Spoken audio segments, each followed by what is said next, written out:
Welcome to Dpx-Ai. I am Larry Vogel, and I will be your host tonight.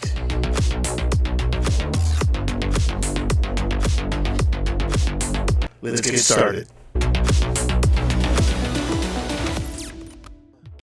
All right, so welcome to our January 25th Dpx-Ai. Kind of fun. We at least have one new person in the group. We had a few other people sign up for tonight, but I don't see them yet, and a few other people too. So we're kind of like just getting the Dpx-Ai thing off the ground. It's been a few months, so we've had maybe, I forget how many meetings we have had now, maybe 4 or 5. About 3 of them. I think we started just before the end of the year. The other DPX group that I do at the beginning of the month, it's the first, what is that, first and last, second? I always get lost on my own notes here, so let me look at my calendar. So it's the second and last Thursday of the month. So second Thursdays is a regular DPX, which I've been doing it for, I lost count, 10, 12 years, more, something like that.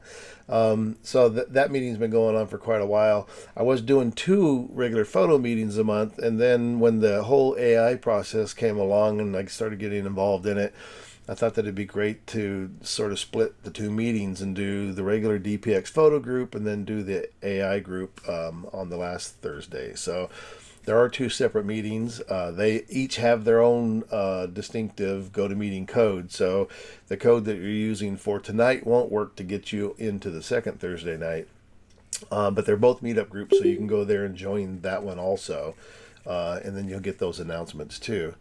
I did mention that so both of the meetings are always recorded, and I put them up on my YouTube channel. I used to make a download for people to download it, but it seemed like it was just crazy. I've had the channel for a long time, and I thought, well, this seems like a better way. Put the meeting videos up there. You can access them anytime. You don't have to download it to your computer, which sometimes is a pain. And also, you would be able to watch them like when you're away from your desktop, since you could access it, just through the YouTube link. So those are always up there. I usually put them up the next day, so you can look for it on Friday after the meeting. Another meeting that I've been doing for quite a while now is every Monday morning. We do sort of a little, we call it Photoshop on the fly hour, but don't believe it because it's at least 2 hours. We hardly ever finish it in 1 hour time. So this all started kind of during the COVID period when people weren't able to get out and do things. And actually, when we started the Photoshop on the fly hour, we did it 7 days a week, which was a lot. It really was great to be able to be online with people and have some interaction. And then when things got back to the new normal, I kind of cut it back, and we now do it every Monday morning. So it's at 10 a.m. It's a little different than the regular DPX meetings in that it's not completely centered around just doing critiques, but now, as it turns out, the AI one is actually also not completely about doing critiques. So like it says on the promo, you can send files for review. They send them to my email. Ask Photoshop questions or digital processing questions and learn new techniques. And we've even been known to solve some world issues within the 2 hour period. And we're all marveled at the point that we can get it done in 2 hours, and they haven't been able to do it in all these years. But anyhow, it's a great morning. If you're interested, jump on. And again, it also has its own link, so there's that ID number. I have it listed on my website, so if you go to my website, if you get to the Photoshop on the fly link, you can find a link to the meeting there. Otherwise, you can just send me an email and say, hey, send me the link for Monday morning, and I'll send that to you if you're interested. So the Pismo Beach workshop I've been doing for, 30 years or more, off and on, but it's been pretty regular the last several years. The one coming up is going to be May 17th through the 20th, and we are a little more than half full, so if you're interested, let me know right away. And again, you can go to my website, online registration and more information. And then there's also a link to my YouTube channel where you can go and look at the locations that we're actually going to be visiting while we're there. So there's a bit of information that way. A lot of you know I've been doing these shows at the 2020 Gallery. We've been doing them now for a little over a year. So we do quarterly shows, and it's in Oceanside. And if you're out of town, you can actually mail your submissions if they're accepted for the show. So it's kind of a juried show, just in the sense that we only have so many spaces on the wall. This month's or this quarter's theme is called AI OK, which I thought was kind of appropriate for this group. But we came up with, we always want to have it open to a pretty diverse kind of show, so it's not just AI work. So the idea was to kind of call it subtitle The Lens versus the Machine, a dialogue in pixels. And the idea, hopefully, is what's going to happen is people will be submitting images that are not AI generated. Some people will be submitting images that are, and Rob, who actually owns the space, he thought that this time it would be great if everything comes in and the show goes together the way we're planning, that to pick a Saturday to invite some of the local artists to come, and then invite people to come and have a conversation and kind of go through the exhibit and talk about, because I think sometimes we think we can always spot an AI image, and there's several online places you can go to where they will show you like 12 images, and you're supposed to guess which ones are AI and which ones aren't, and it's kind of stacked against you, because there's a lot of really creative composites and things that people have made that you would look at and go, I think maybe this is AI, and then it turns out you're wrong, and then some of the things that you think aren't are. And so I think even with the amount of time that I've been doing it, I think I got like maybe 8 out of 12 of them. So it's an interesting thing when you meet people who love to kind of like pull out the, oh yeah, AI, so obvious, blah blah blah. And I'm like, well, not so much. I mean, I think so. So I'm hoping that we get that sort of diverse amount of work that some people who are doing regular compositing or even just creating AI images that look very photographic. Hopefully, it'll be interesting to see how it goes. So if you're interested in entering this, we list our prospectus and the processes on online juried shows. If you go there, you can just look for the 2020 gallery listing, or this link will get you to the online juried shows, and then the last part of it is a link directly to the entry process for that show. But you can find it just by going to onlinejuriedshows.com, and you'll see a list of shows, and the 2020 gallery will be listed there. So in case anybody was wondering, yes, the image used on the promotion was generated by Midjourney. So there you go.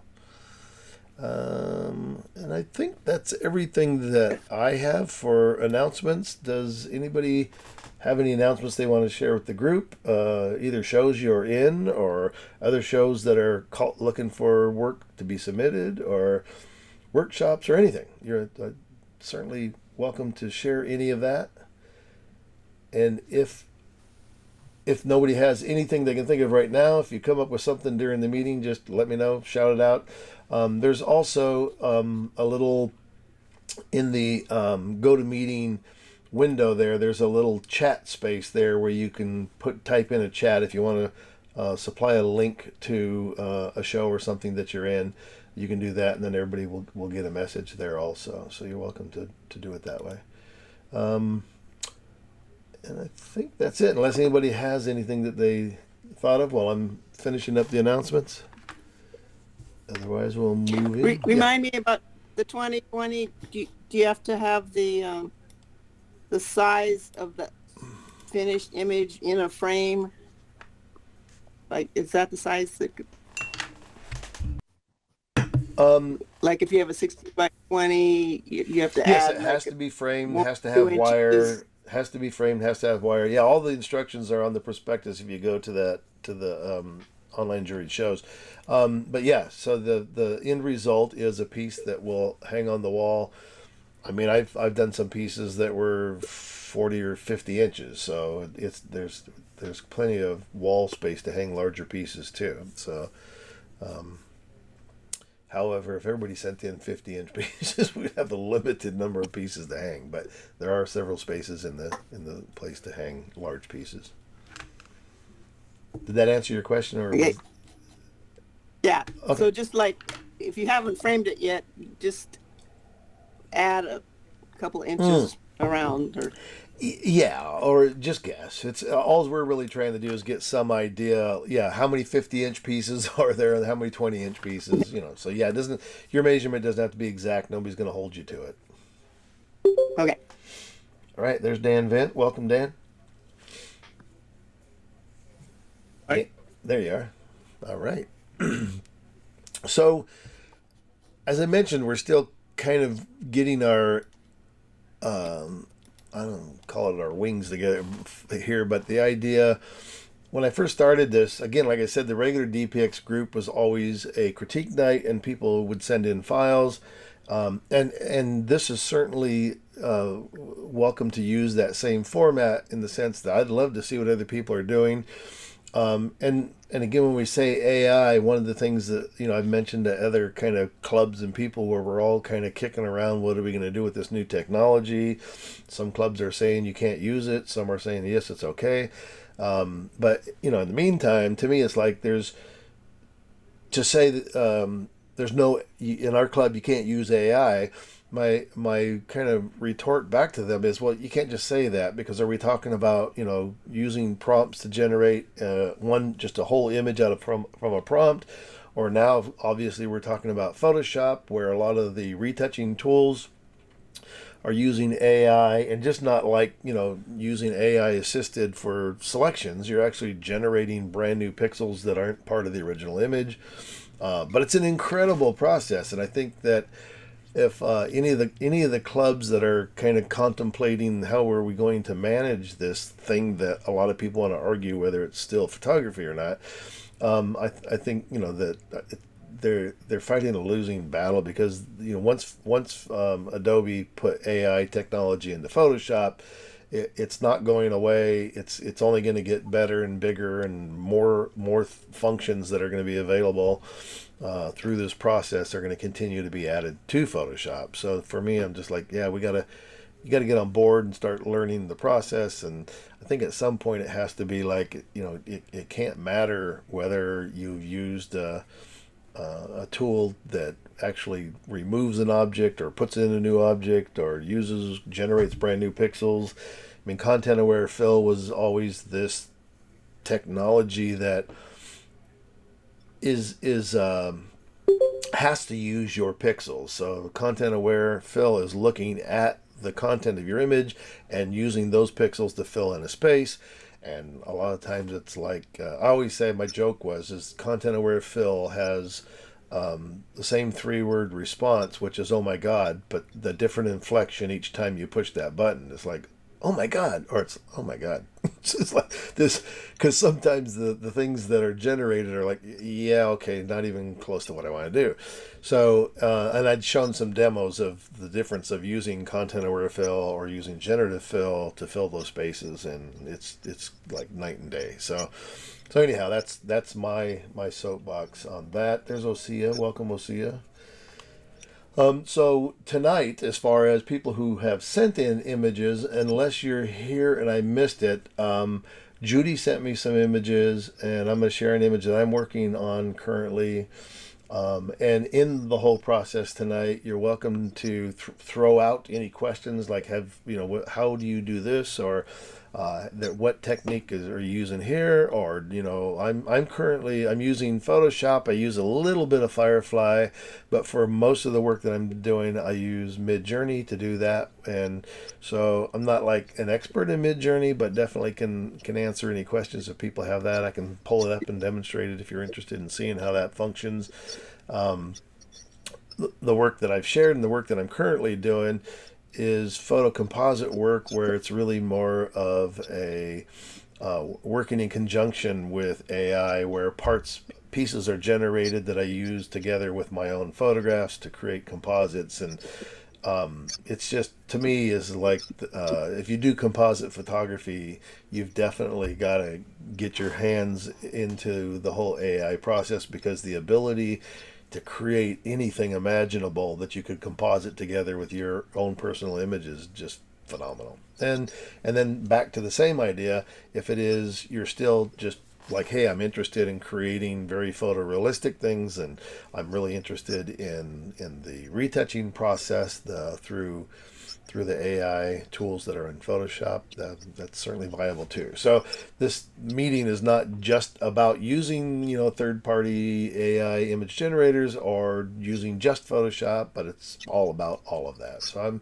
I'm completely open to anything that anybody is doing and willing to share that.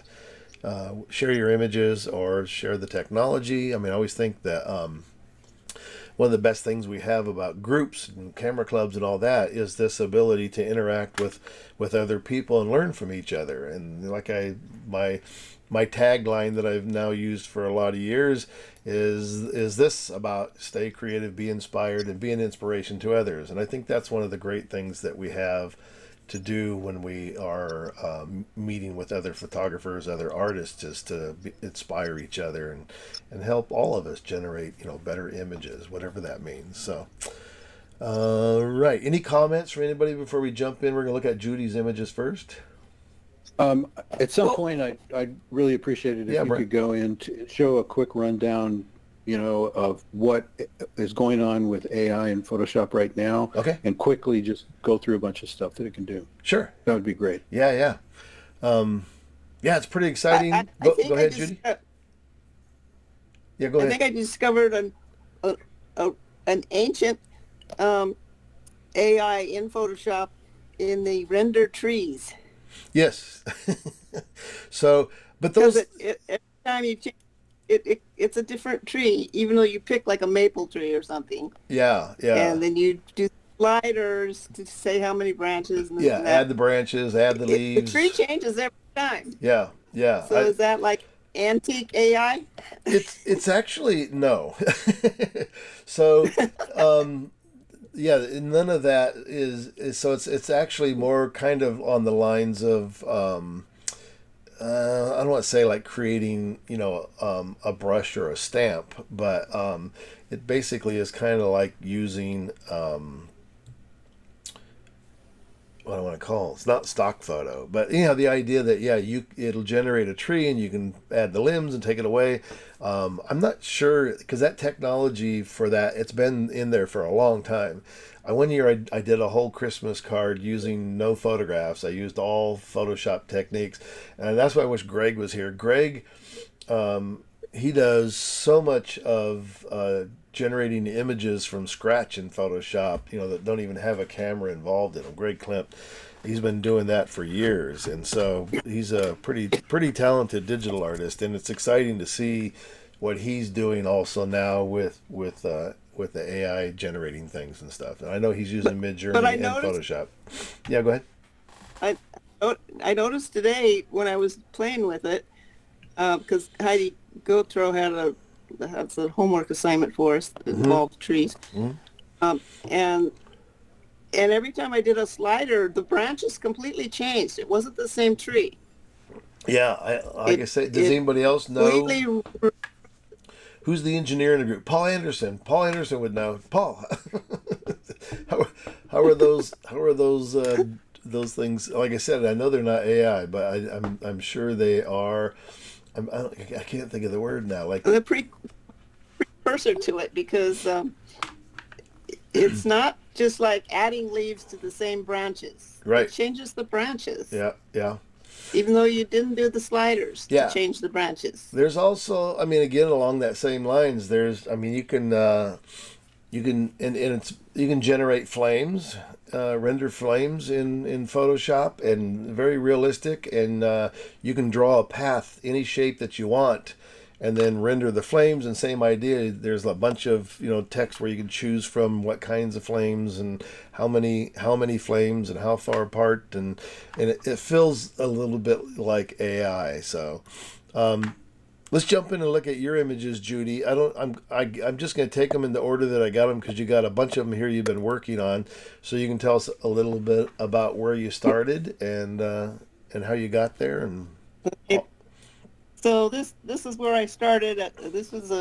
We went out our trip out to Temecula with Polyphoto, and the guy Ricardo, or the guy who builds these giant sculptures that are out in the desert. Yeah. Can't think of his last name. Starts with a B. Anyway, so So these are the ones that are This like was out in my Borrego? yes, Yeah. yeah. Okay. But he has a ranch that he has thousands of these giant sculptures just on his own property, and these humongous dinosaurs and dragons and you name it, Yeah. stagecoaches, Horses and yeah. anything you can think of. Lots of horses, Mustangs, and whatever. So I just took a picture, basically just Well, this is we're more going than around just the a place now. picture. You've done something to the color or the background. Well, yeah. So this is my starting point. Yeah. And so, what would you say you've done But, here so far? I mean, is the background? So you remove the yeah, original I changed background? the background. Okay. Yes. And Yeah. then color So cast and all that. just regular, yeah, all of that. Okay. So just kind of your basic All right.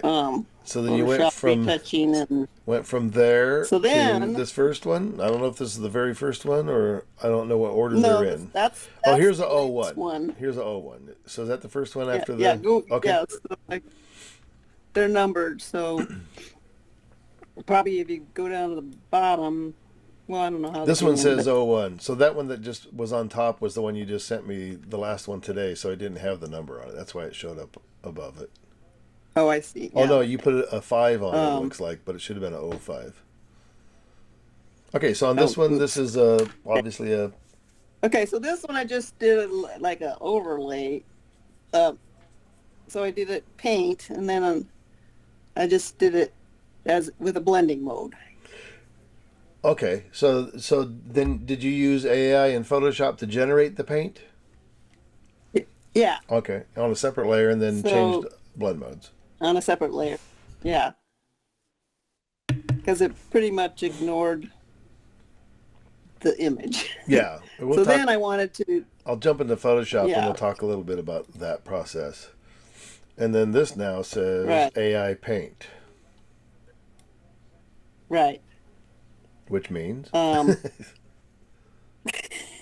This is one of the three AI, and it doesn't say what the the percentage.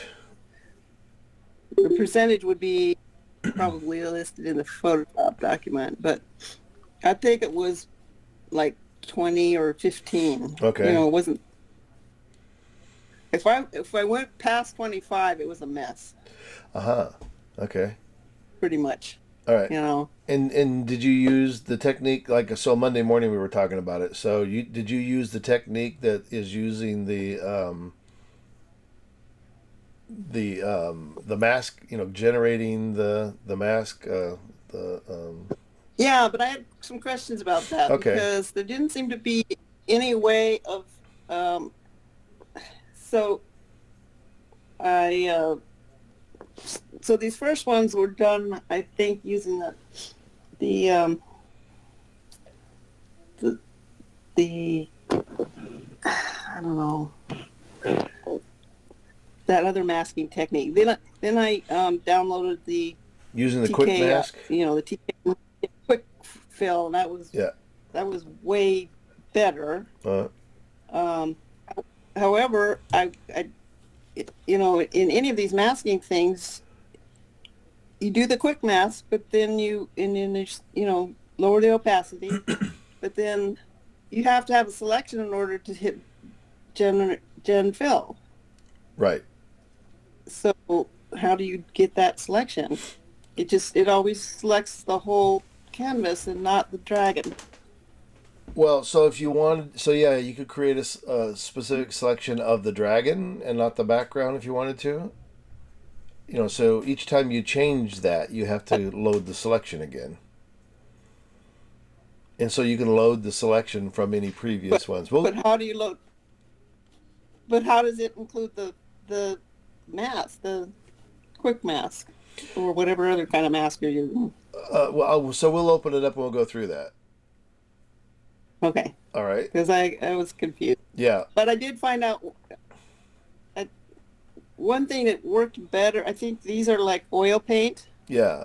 and see how goopy the paint is? Yeah. I had way better luck saying acrylic paint. And Uh-huh.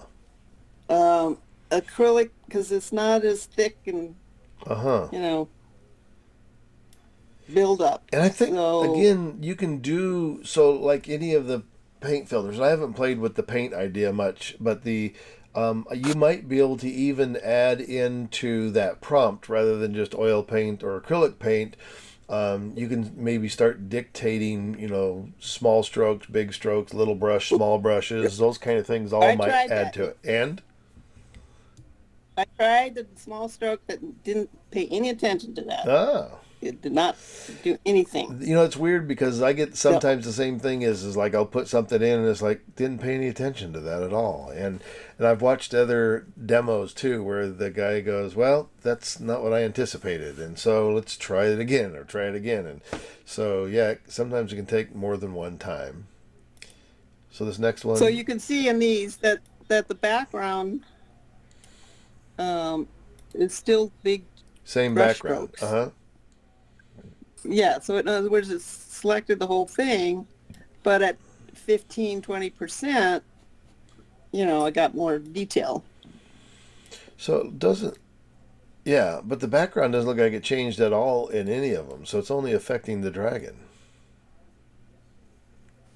I don't know if that's because the dragon was Mm. on its own layer, or maybe it's not taking into account the background that you put in, or maybe your selection was just the dragon. I mean, that would do it too. Well, um, yeah, good But I know what question. you mean. Like, there's so much going on, and there's so much experimental thing here, and sometimes you happen to land in the right spot, and then you don't remember how you got there. And but this is to me, it almost in some cases it feels almost like geez, we're starting Photoshop all over again because that was the way things kind of happened. When you first started working in Photoshop, it seemed less predictable. But the more you learned about Photoshop, then it became like, okay, I have control over this process. I don't know that AI is going to ever feel that way because there's so much going on where it's analyzing the image, it's analyzing the prompt, and you're blending two things together at this point. You have the original image plus the prompt going into it. Well, Um, yeah, you can always blend the two together, but uh, yeah, I just was having trouble. Even in the TK, the Gen Fill from there, mhm. there is a there's a brush, and then Yeah, but it right. You can paint. Yeah. but it's automatically defaulted to 100%, which was a big giant mess. And then I was finally able to get the brush to hook up to the um, 20%, say, Do you have the and then I, current TK generative fill panel installed? yeah, the Okay. 9, I guess that's what it is. yeah, Because when they did the first one, once you made if you painted your selection in, um, it looked like it was always at a strong opacity no matter which percentage you picked. And then the second one that he's made, actually, the color value drops back each time you pick a different percentage. So before it was confusing. It looks like I picked a lower percentage, but it still looks like it's at 100%. And so anyhow, the new one does show that the fill changes each time. All right, so let's go here. yeah, I have to pay attention to it, yeah. Yeah. Um, So this one we obviously have a change in so background and that that one, I think I combined. Does it say combo on it? AI Paint FX06. That's it.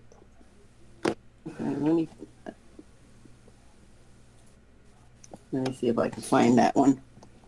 Um,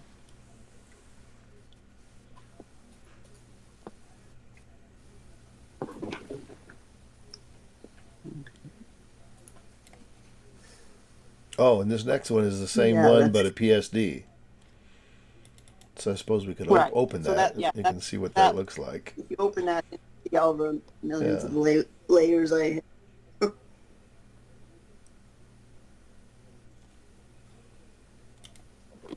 So this was when I was still doing oil paint. I hadn't figured out acrylic paint works better. Oh, Well, I see. depends. So this is just a color burn. blend mode that did the most of the change. Right. Yeah, because the background still looks the same there. Yeah. So background merge group 3. So you have. Oh wow! Oh, so you've got all the different ones together here. Yeah, I Right. just put them in groups. Oh, okay.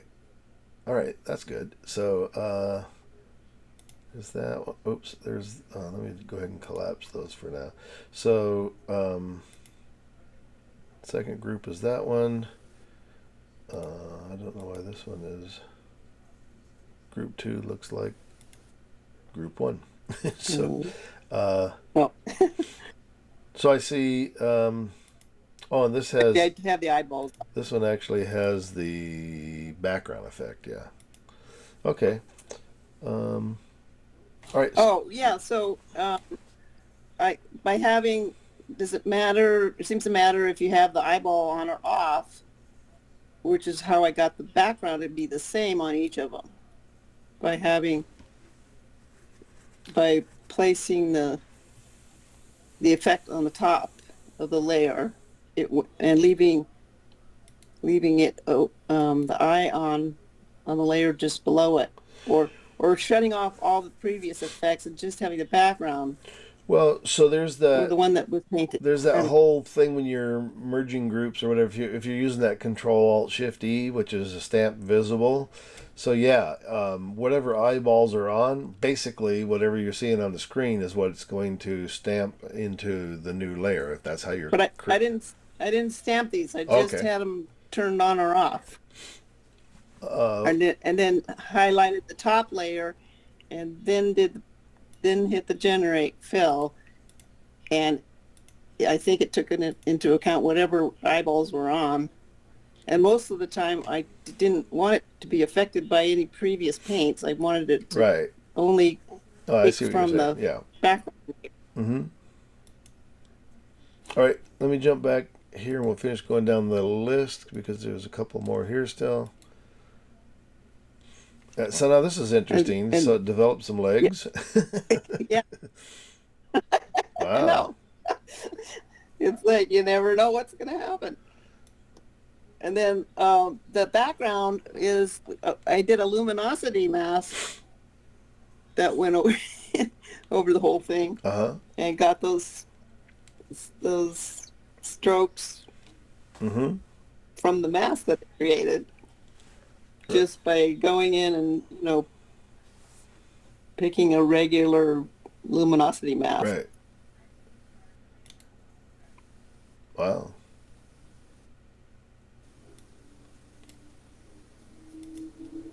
And those two are the same. But the dragons are all completely different. Yeah, and so yeah, depending on, well, again, because of the paint technique and so let me see if I can grab that first one. We'll put that in. So any comments from anybody before we jump in and actually play with that? So if I look at all of those that you did,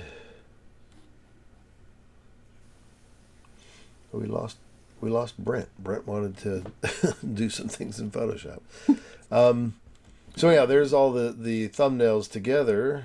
Let's see if we can get a little bigger. No. Yeah, so I just took those off the PSD at various levels. Yeah. All right. So any comments for Judy on any of these? Or you know what I love is the hey what abouts.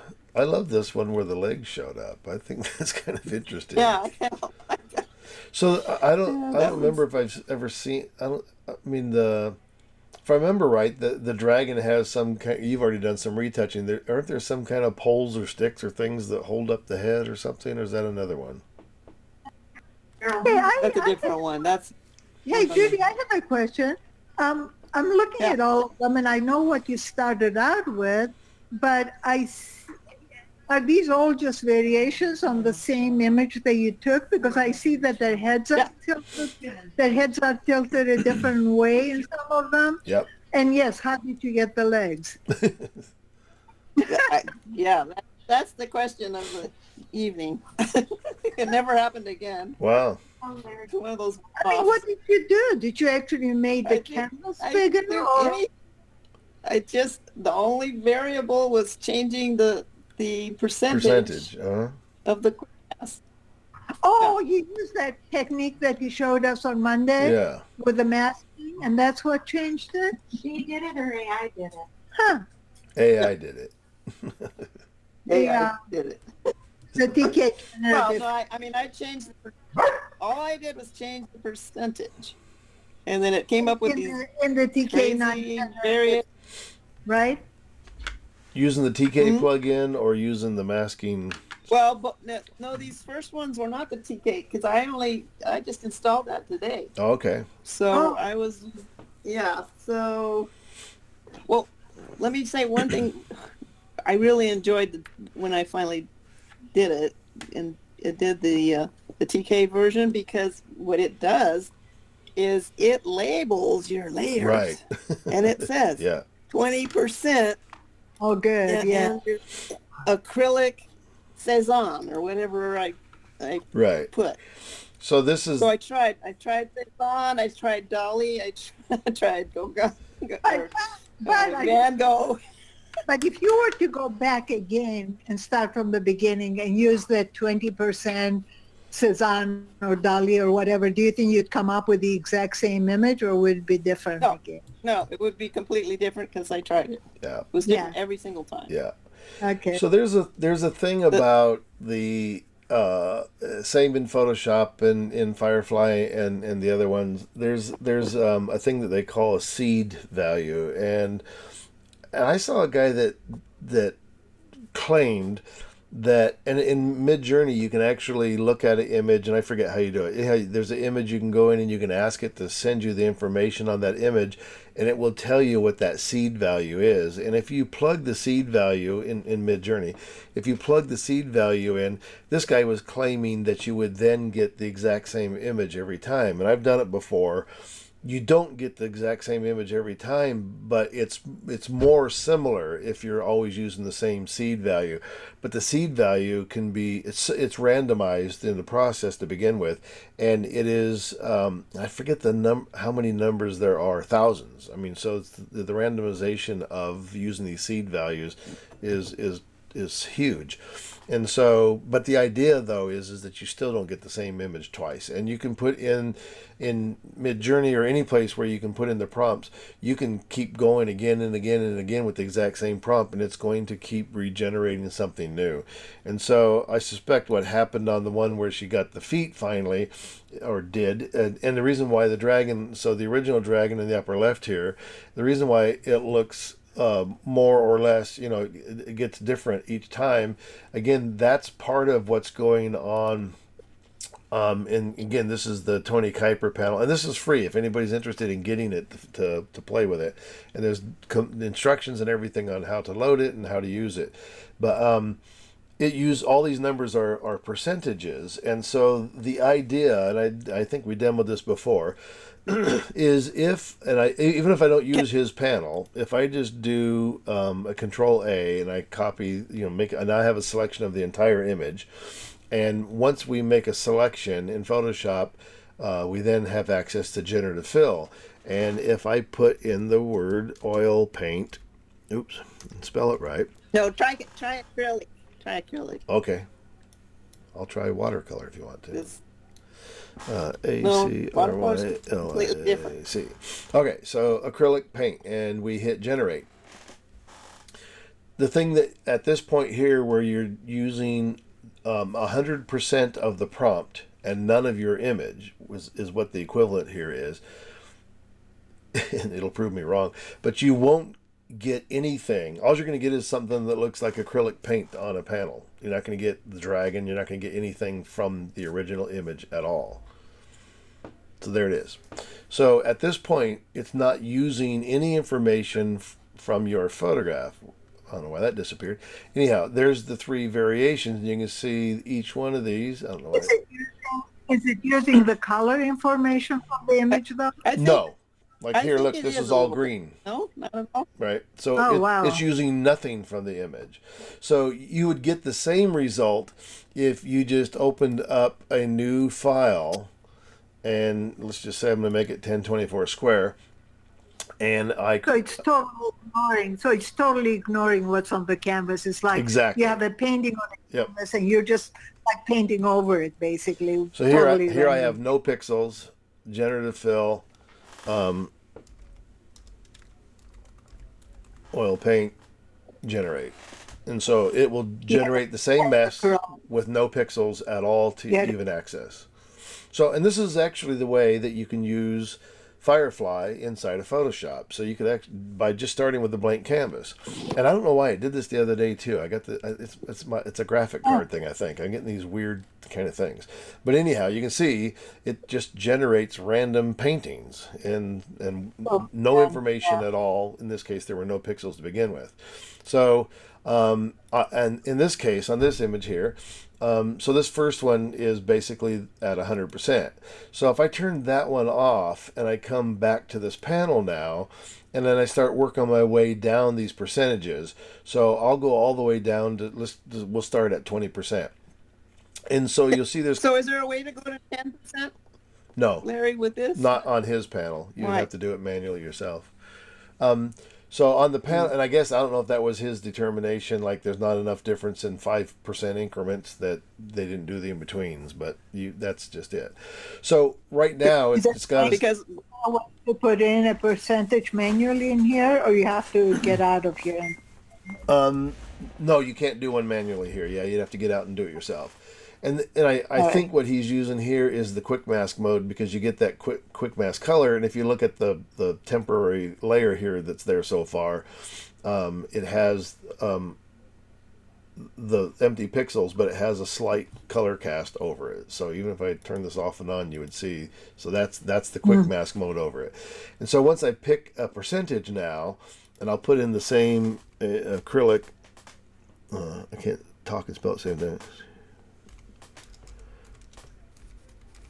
Acrylic yeah, it's paint. easier to spell oil paint. And yeah, and now I hit generate.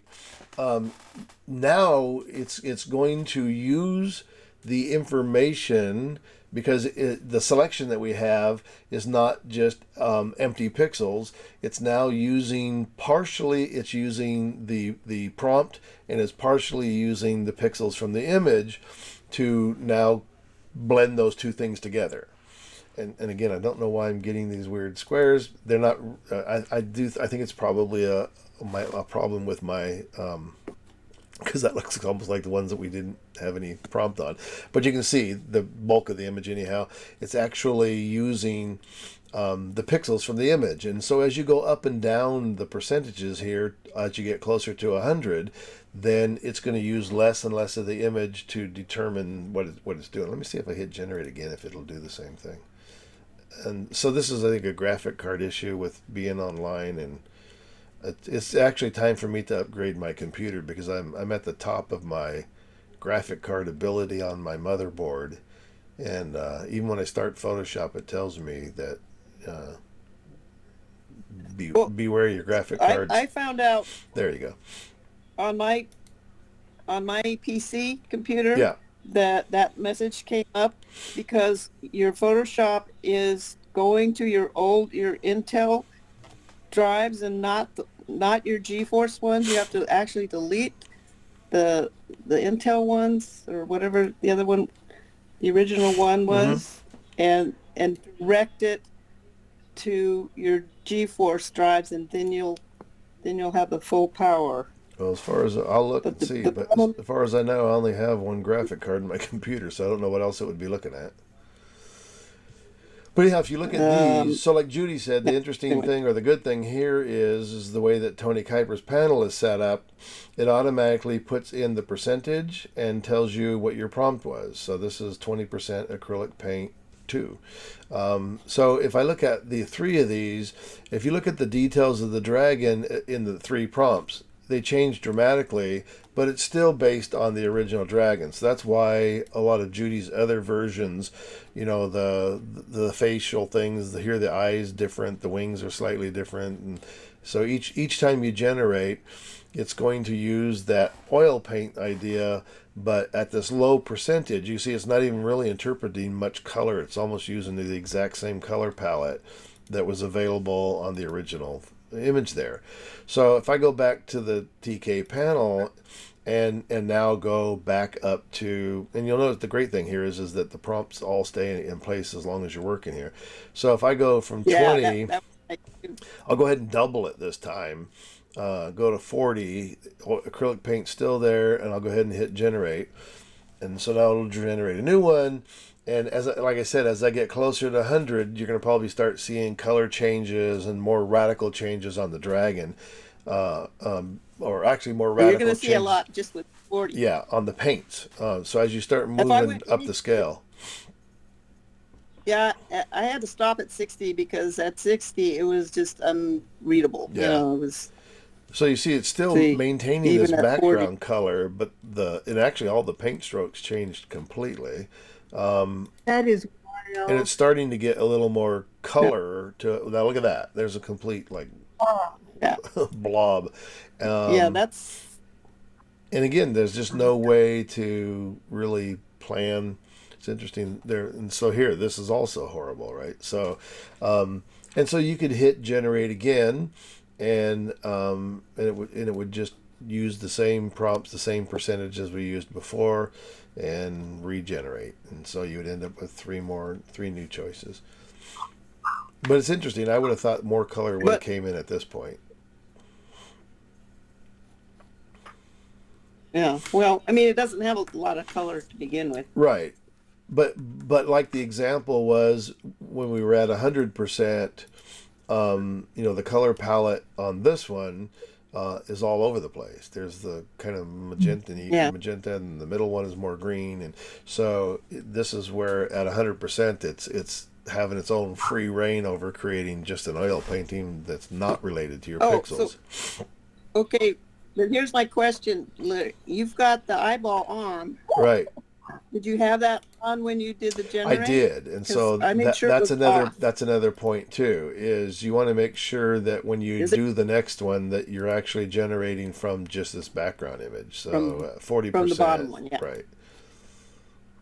So we'll see the difference between this 40% and the previous 40% one. So yeah, because the same thing would be is if I left the 100% mushy painting on, it's not going to generate anything from the dragon layer because that layer is completely covering it. So yeah, that's a good point. You have to make sure you keep turning off the previous layer. So there's that 40.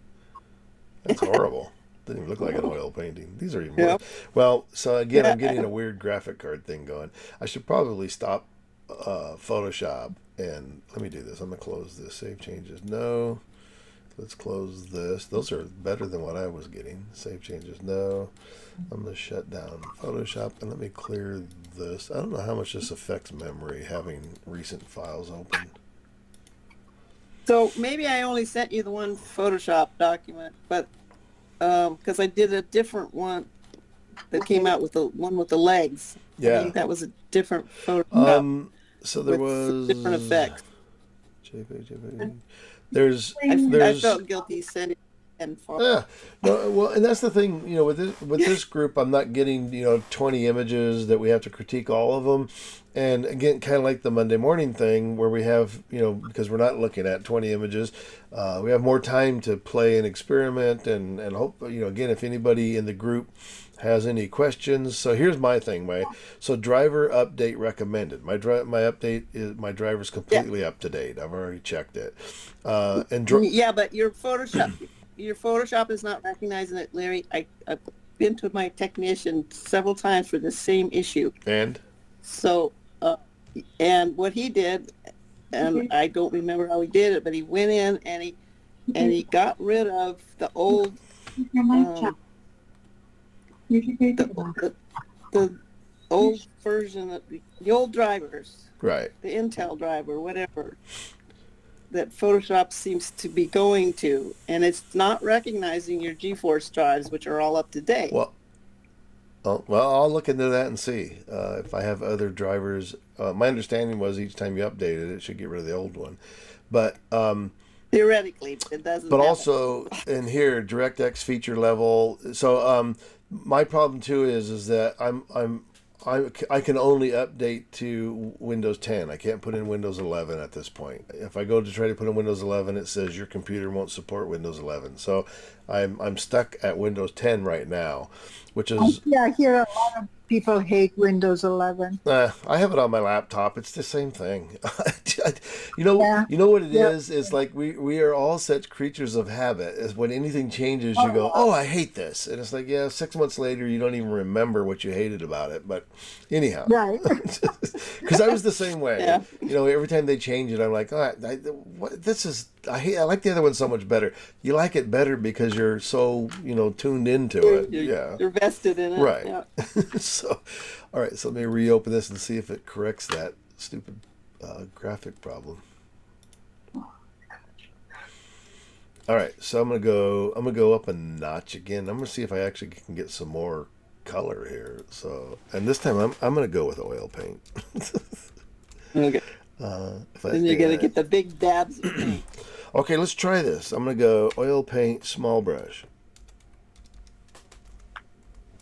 Yeah. And kind of like you said, sometimes it works, sometimes it doesn't. I mean, this is one of those things. And again, we're working. I mean, these things are constantly being improved.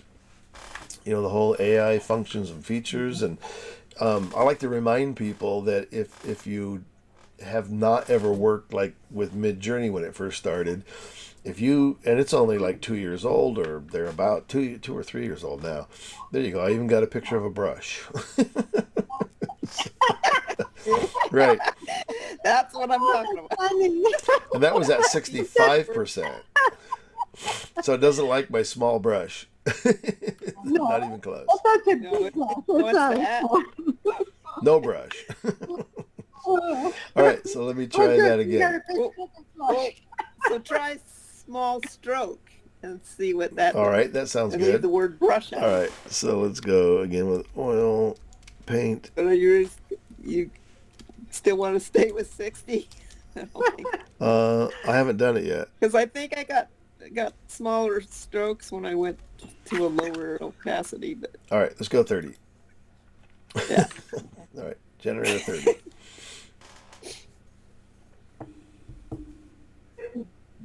I'd like to see what you're getting with the stroke. It'll say can't Like a dragon having a stroke, right? left side of his face droops. Yeah. Yeah, there you go. Oh, speaking of that. There you go. So it's interesting that it's Let's not. So it still is not interpreting much in terms of color at all. So small stroke didn't really do anything. It's just a mess. Interesting. Nice key. So let's go with watercolor. Oops. Oh, and here's another thing I tried, Larry, that did not work at all. I tried doing the 1024. I thought, okay, I'll just cover his nose and just do that with the 1024, and then I was gonna move it over, and no, what it did was it created a new eye and a giant puffed up mouth. Uh-huh. Yeah. It was horrible. So interesting. So this is another thing too that I always forget is in here. So the inspiration button opens up ideas for prompts, and you can you can actually go in and you can highlight these things. So if you wanted to say content type photo, and then you can come up with different movements in the art world or themes, so cinematic. So you can start checking these things. So I go, okay, I want to use cinematic, what other, digital art, flat design, graphic, graffiti, hyper realistic. So you're ditching the whole paint. No, I'm going to add to it. So technique. You can paint unrealistic. technique, acrylic paint, right? So here's bold lines, Chiaroscuro, soft, all these different type, daguerreotype. You can turn into daguerreotype, so you can use all of these, and you can come up with your own too. These are just suggestions. Effects, so antique, bioluminescent. This might give you some more color. Here we are, color, Yeah. color explosion, and Oh. dark faded fisheye, grainy film, iridescent, misty, neon. Other rolling materials, 3D patterns, charcoal for blah. Concept, let's go with futuristic. So some of these, the ones that are highlighted in orange, are ones that I selected. So I forget how you do that.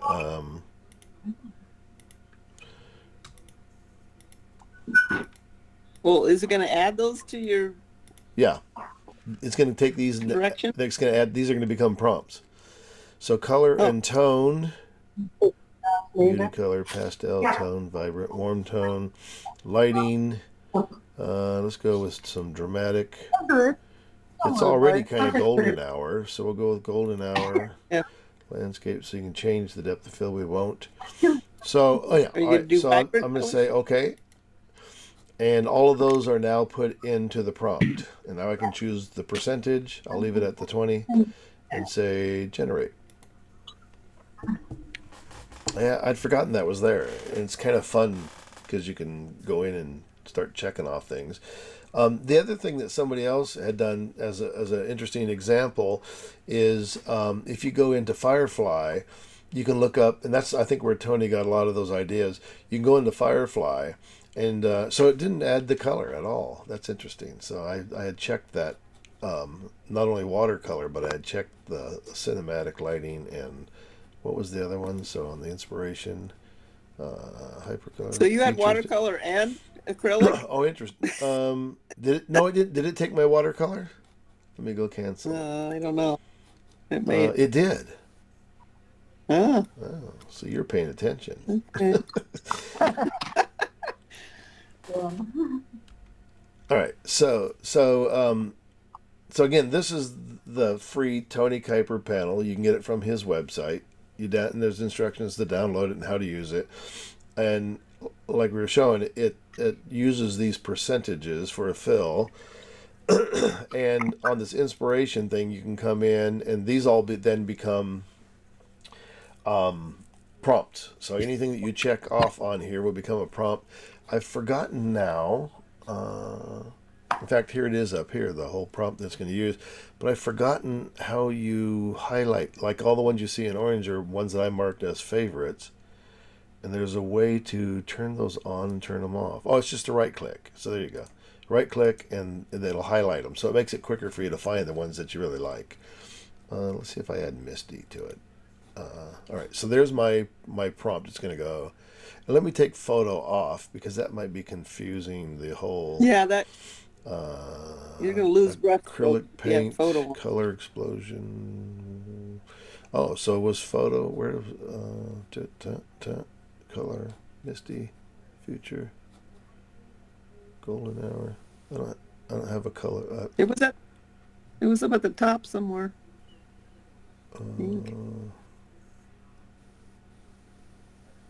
I'll take hyper realistic off also because. Oh yeah. Am I missing it?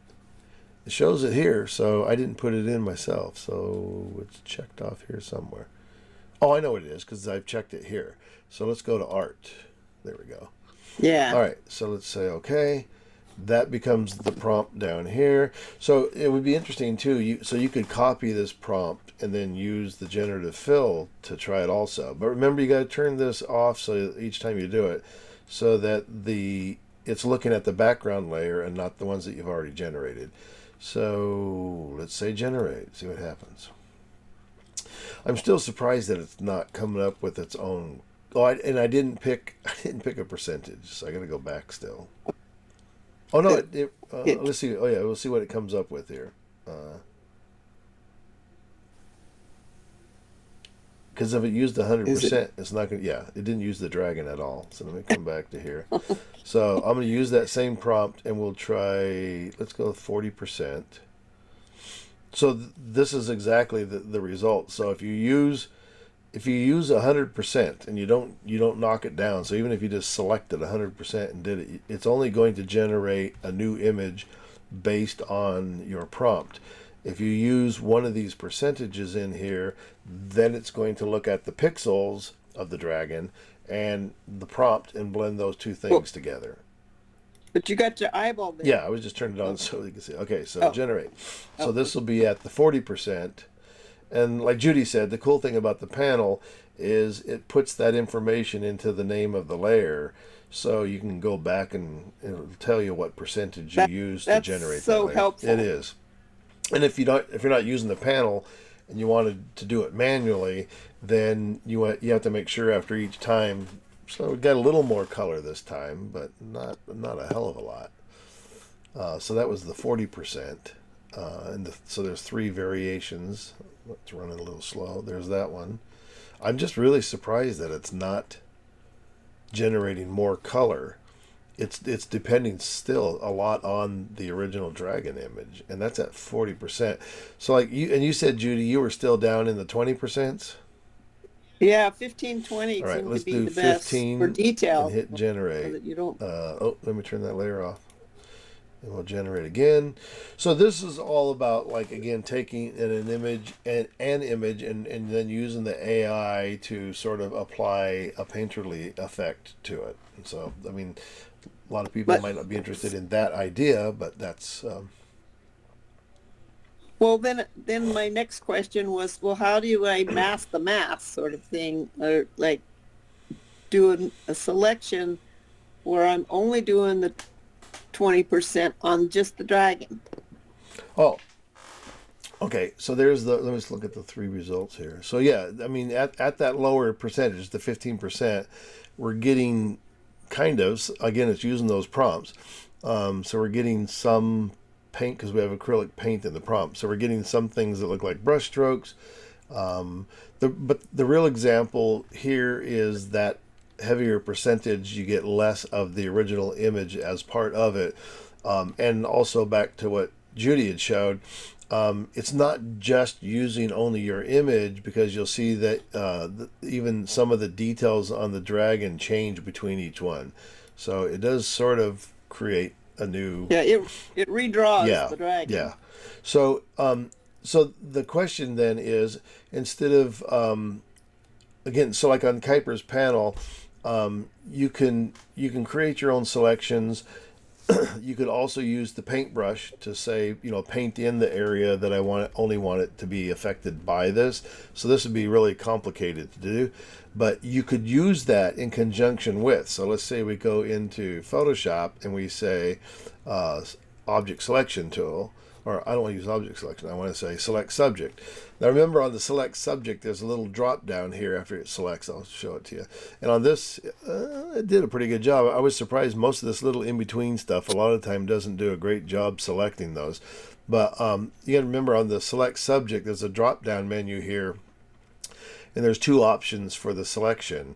And the cloud option is the one that gives you the more detailed results, and you can go into edit and preferences and set that up so that it permanently stays there, because by default the edit selection or the subject selection is based on your device. Then the cloud one actually is using the cloud to send the image up, make the selection, and you get it back that way.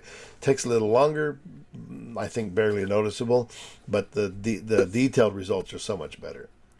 So there's a if you've made a mask already and you've gone in and fixed it all up and made this perfect mask and saved it as a selection, can you use that selection then in this TK version? Yes, I'm going to say. Only because this is what I'm thinking. So okay, so here's our selection. I'm going to go ahead and go into the 15% mode instead of the 100, and let me turn that off. So 15%. I got the selection. Technically now I'm going to use the same prompt. So if I generate with that selection, it should only make a change on the dragon and not the background.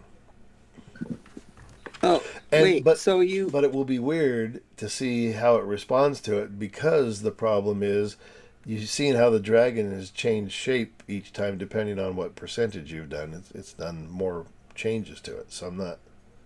Yeah, so there it is.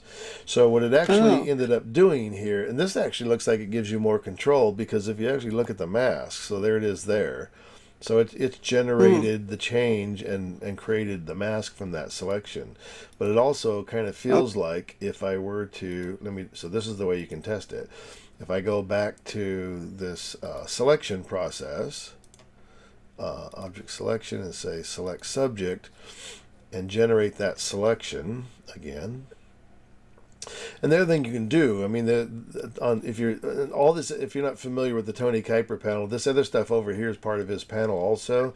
You can do it all manually, but there's a little thing on here, all these little shortcuts, and this is one that says save the active selective as a channel. So if I click on that, and I'll just call it Dragon, then I don't have to keep reloading it. I say okay, and so now it's created a channel down here called Dragon, and so I can always come back to this channel and reload it from there, which is really the same thing as going. This is the long way of doing what that little button here does on the Kuiper panel. I can go into select. I have an active selection now. I can go into save selection, and I can call it Dragon, and I'll call it Dragon 2, so I can see the difference and say okay. So now there's two channels. So there's the channel that I made by doing the save selection the long way through Photoshop, and then there's the selection that was saved through the Tony Kuiper panel. And so these buttons are really just actions, really. All it's doing is saying, okay, you got active selection, click that button, it goes in and it creates the selection and gives you a chance to give it a name. All right, so okay. I think I know what I did wrong. I think I left the brush selected, uh-huh. and instead Well, of my first thought just was I was going to have to take the clicking brush on and fill it. in the space, but yeah, Yeah, I that's what I was right. wondering. And so the other thing I did But a it, minute ago too was it made this weird selection down here. So because that's the one that I saved through Photoshop, but so if I go out of here and I deselect that and then come back to this one, oh, it's still in there, so it saved it that way. So so anyhow, if I load that as a selection, I'm going to have to still come out of here and add this space to it so that it'll actually include that.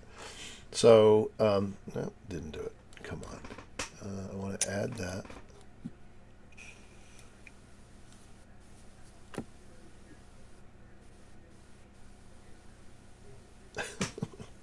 Why does it keep going back to that? Which is weird. Add it. Should add. Doesn't want to do it. Because if I do subtract, it's going to make it bigger. Yeah, why is it not adding? Very bizarre. Okay, so anyhow, I don't know why my selection thing's not working, but there it is. All right, so we got the selection, and what were we going to do? Oh, so we already did it. So, so I wanted to see the mask difference. So with this active selection now, if I turn this one back on, oh, that's interesting. so is it still? Oh, So the one here's the mask we're looking at right now that it generated from that initial selection. So it actually widened it out a little further. But this is really interesting. I love the idea. I mean, again, this is what happens, when we say what about? What if we do this or what if we try that? It looks like because of that active selection, it really constrained the changes on the dragon. So here's our 15%. So let me turn this on. So there's our 15% from the selection, and here's our 15% from the no selection, which also affected the background. So let's see how much changed on the dragon. Actually, the shape's still pretty similar. It didn't really change it that much. I think that's because we're using the 15%. So let me go back to here yeah. again. Let's load this one. And I'll come back to here. And let's do the higher percentage. I'll go to 65 this time and say generate. So you can see the selection up here still is only using the dragon, but it'll be interesting to see at that 65. So did we did a 65? Yeah, here's one down. Oh, except for that was one that said that was the oil paint brush one. so It's 60. Yeah, 60 is going to be a mess. yeah, but I want to see if it 65. actually constrains the shape of the. If it will constrain. Yeah. Oh, geez, look at that. Yeah. Whoa. I like the eye. Yeah. Look at that mess. I like that. But I like that person. But look at this now. So if I look at the mask from this one and the mask from this one, they're identical, other than that spot that I couldn't get to go away. But so yeah. That's an interesting idea now. Is if we select the subject and we constrain the by the mask or the selection, it has. So I'm going to do it. Oh, it's only right. It's only looking for the information in the dragon and that not that novel background. It's not, and it's also not changing the shape of the dragon, right? So if I do, I'm gonna do the same one at 65 with no selection. So I'll go 65 and generate. Judy knows what's gonna look like. Well, We know what that's going to be. but I should also get. what I- This is where it should start to distort the shape of the dragon. You know, these tentacles and the teeth and all this stuff will probably change shape. Well, what I wanted to try to do was like have the background be all bold and crazy. Like the opposite of this. Hang on, we did a better job earlier. So here's this. 65. Generate. What? Look the difference and go to 40. Well, I want to see the difference between the 65 that we just did with the selection and the 65 without it. Oh. Well, isn't that what you just did? I thought I did. Oh, Yes, that's obviously what I just did. yes. So Larry, try this. That's weird. Oh boy. Okay, so let me come back to our 15% without a selection. Well, except for the 15% one didn't change the shape much, and I didn't. Oh, well, this does have the mask on it. So let me try that again. 20 So I'm gonna Go go. 25. No, 25 is Well, good. well, why 25? 15 I say wasn't 30. enough. Or 30. Yeah, whatever. I want to compare a 15. No, he's gonna go with 15. Who's stubborn here? Okay. Who has the button? Who has the mouse in their hand? That's the question. Well, okay, so This is what I call circumstantial power. All right, so if I come back here and I load the mask selection, then I come back up to, and that one's on. then do it. So no, I was just looking to see how much it stuck to the shape, and so the thing is that low percentage, it also doesn't seem to change the shape of the dragon much, whether you have a selection or not. So that's why I wanted to again try a higher version of it, because in this case, at the 65%, it still didn't. It didn't change the shape of the dragon, but we also didn't end up with this. Yeah, but you can, We didn't end up with that one. Yeah. So it's interesting when you look at this selection, you can see sort of the darker area of the image is this sort of, and it's weird, there's a tree here even, but there's a bunch of trees in here. So where that came from.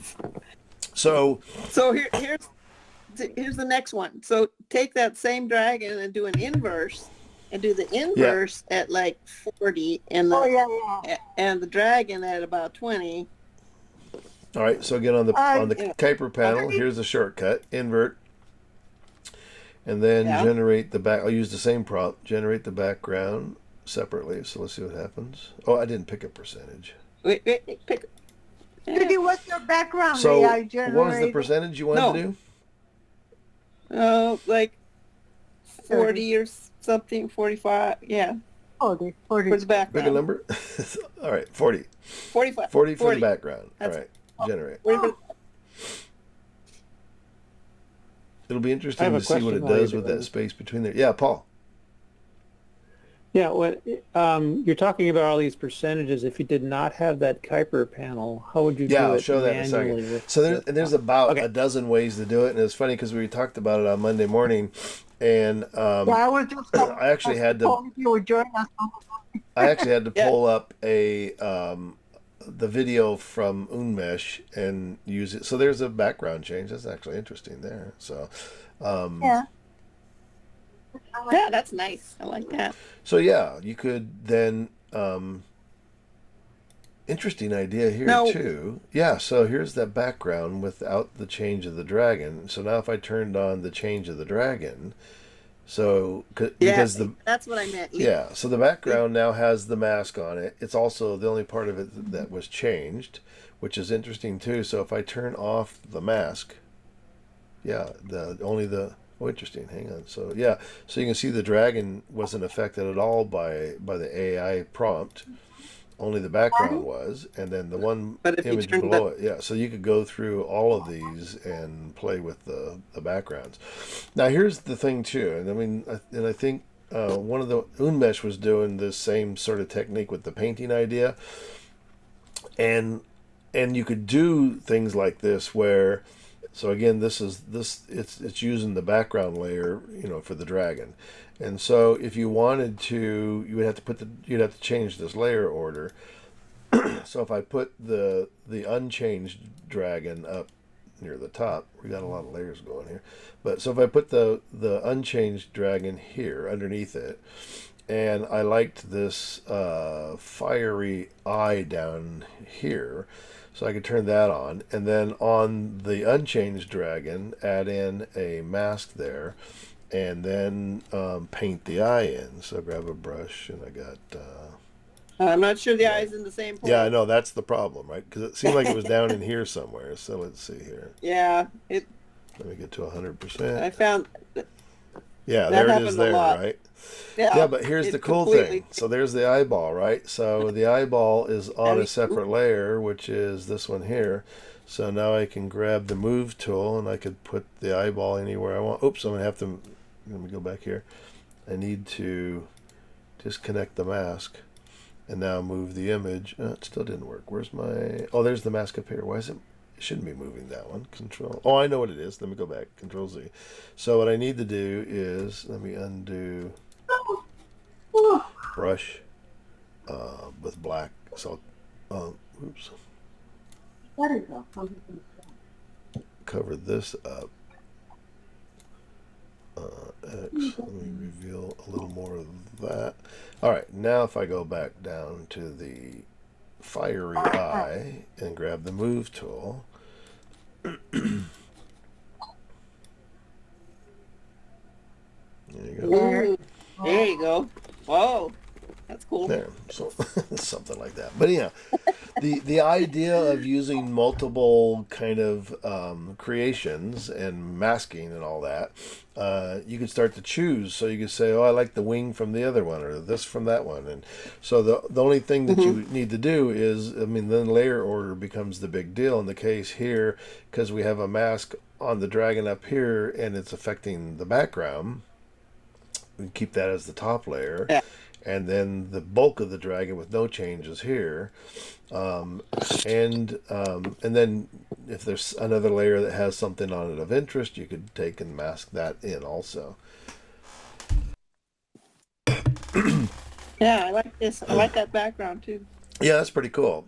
Of course, I'll never be able to repeat it. And what was the other? What was the other? Nothing. What about? What? Oh, Paul. So Paul's question. Okay, yeah. So if we wanted to do this without the Kuiper panel, the first question is. Yeah, I watched so many different videos on and that. they're all doing the same. So they're calling it intensity now. Right. They're all doing the same thing but different ways. Yeah. All right. So let me get rid of that mask. So Yeah. So let me do this. Well, at least I'm gonna copy this prompt so I can use it. Come on. All right. So I have the prompt copied. All right. So all right. So the Unmesh technique is to, let me throw these out. Just, well, I'll keep them. So the Unmesh technique is to begin in channels and add a new channel. And the new channel that it's going to add is an alpha channel. And this would be the same as having, and I always forget the direction you're going in, but the goal here is to fill the alpha channel with a new value. So if I pull up my foreground color, which is what generated the alpha channel, and you can use the brightness level here, and you can type in those same numbers. So I could say 50%. So it's going to fill. I say, okay. So now it's going to, it didn't. So what's going on here? Let me see if it actually does it. If you go in the reverse, delete the channel, yes. Let me see if I do it this way first. Did you have to have it as a selection? Didn't you like go down and copy the selection? Yeah, or whatever. Or the one over, the one that says selection. Say it again. The other one that at the bottom. Oh, down here. Yeah, selection. Yeah, no, because you have to do that after you change the color. So I should have wrote this down. So hang on a second. We'll figure this out. So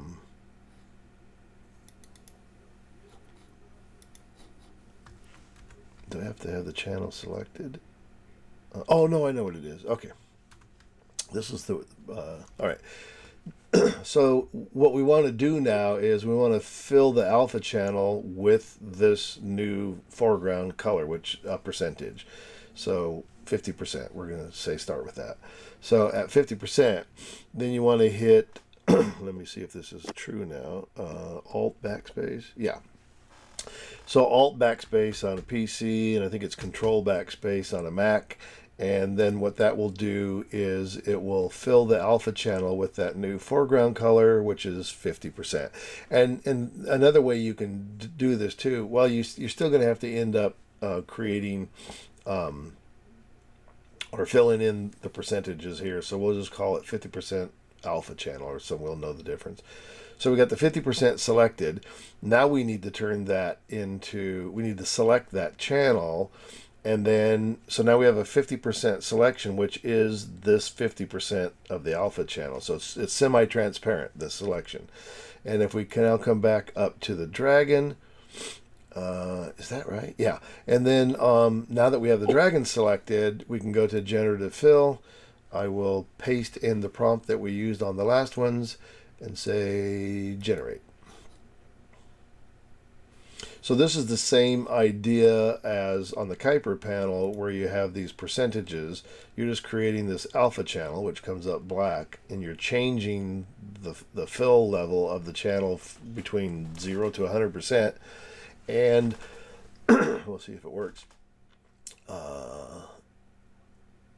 Yeah, so there's our three selections. But you didn't have the alpha. And so... I also noticed, to me, it felt different than the versions we had on the Kuiper panel, right? So so here it pasted in the prompt, but I'm going to go, I need to go back, it's very long. So let's go, so this is going to be 50%, and we'll say AC for alpha channel. All right, and so if I go back to the Kuiper panel and go with 50%, where are we, 50 up here, and now say generate.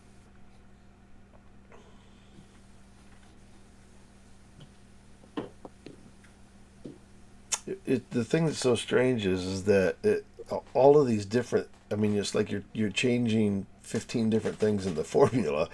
It feels like you're doing the exact same thing, but you end up getting complete, well, even this is completely different than we got before, but anyhow, and nothing is predictable to go, okay, if you do 50%, you're going to get this.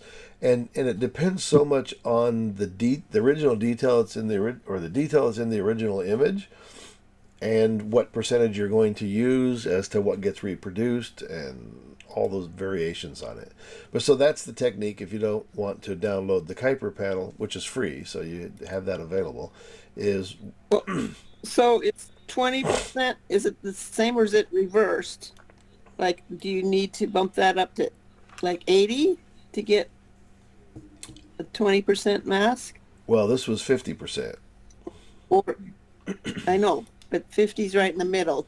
That doesn't Oh, help I see you. what you're saying. Okay, yeah, we'll try that. Yeah, because that's a great question. I don't know because I always forget which way it Is it, goes. So again, if we yeah, go, is it 50, like 80% covering up or 80% revealing? right. So let's go here. We'll go with 20%. I think it's a 80%, or no, it's it's the same as the Kuiper percentages. Because I'm pretty Okay. sure. So we'll be able to tell. So if I go back to the alpha channel, and then what am I doing? Alt. We'll go here.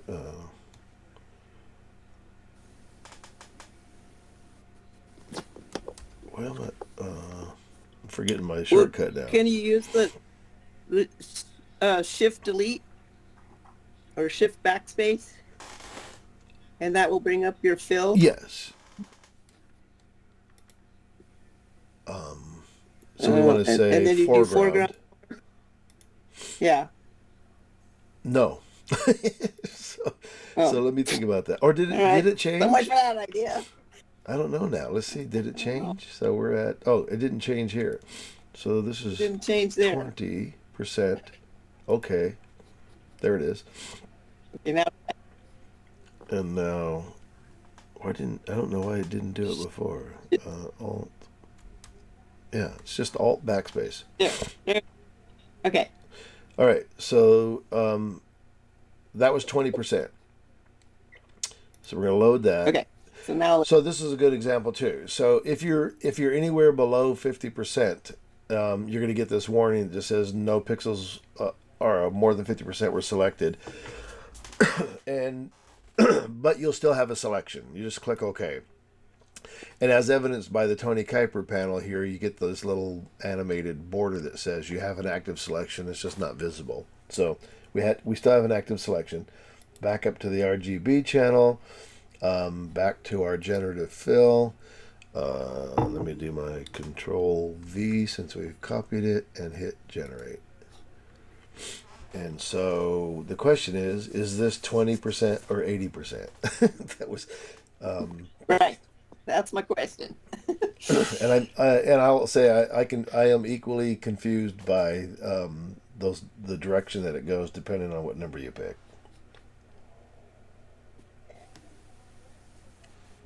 So the question is, let me do this. It's 20. So this was the 20%, 20%, and this was the or alpha channel. All right, so there's that 20%, and we should have here's the 20%. Oh, it's a different prompt though, but anyhow, you kind of have about the same level of coverage. So yeah, it's the same. Whether Yeah. So it is. So what do you? It's the same. yeah, so if you pick Well, 20% that's here, or you do the 20% as your foreground color, that's going to give you that lower percentage. So in brightness only. right. The deal is, let me go back here. So if you go to the regular panel that we normally see, you would have to drag this up and down the panel and watch these percentages to get to where you want it to go. So it's just, and if you're already locked into the side, you could do it from here too, just by typing in a number here. So this is another example where, and I think you asked Judy about getting to, wrong one, getting to in between percentages. Obviously on the doing it this way, you can pick 16, 17, 18, 19, where here on the panel you're doing them in 5-step increments. So using this technique, you can Okay. get in between numbers. The question is Because I'm how pretty much sure difference there is.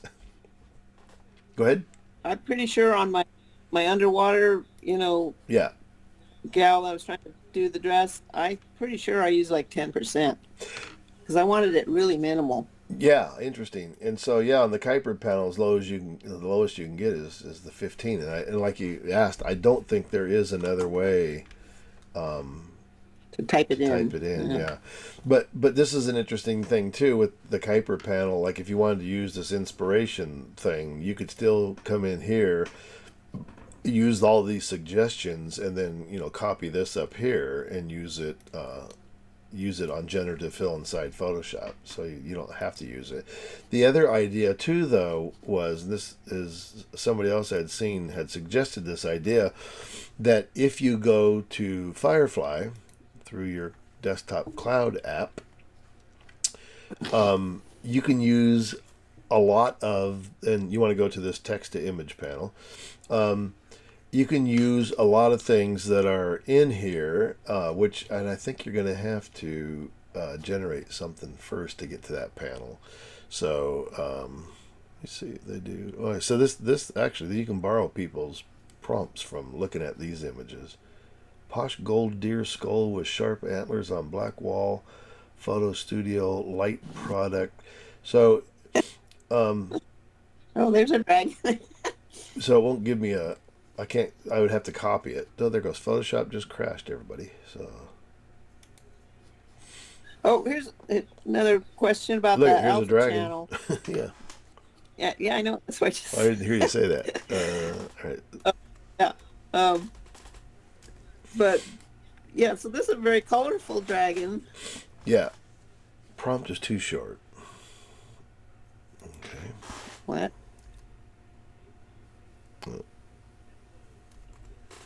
Fiery dragon You got dragon fruit. with. There you go, dragon fruit. Is that what that is? That's funny. It said it's too short, but it still generated an image. All right, so we'll say generate. So it picked dragon fruit over an actual dragon. Yeah. So What is it the thing thinking? in Firefly is like, so once you generate it, so there's our fiery dragon. Ooh. Yeah, So nice. here's all the things on the side that you can kind of garner some prompt ideas from. And like I said, I think this is where Tony got some of his from in that inspiration one.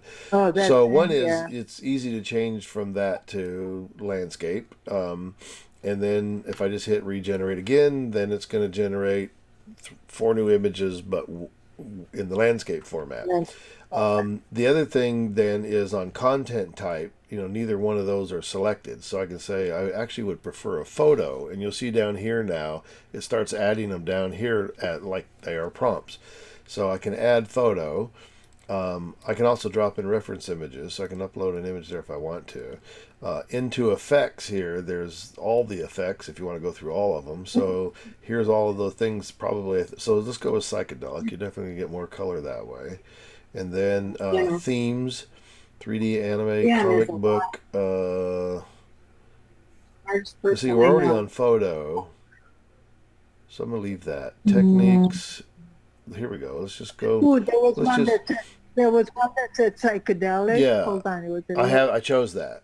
So I have photo and actually I'm gonna get rid of the Yeah. photo. I'm gonna go with psychedelic acrylic paint. Let's just generate that. Was that visual intensity slider Oh, yeah. that went by on that panel? Is that the same as the Yes, percentages? that's the from- same idea. Except for here, you're actually not dealing Maybe. with an original image to start with. Mary, So this is a style Those are strip. all- Yeah, go ahead. all in the back. Oh my god. Oh, somebody else. Oh, if we Oh. put my dragon in there, do this to it.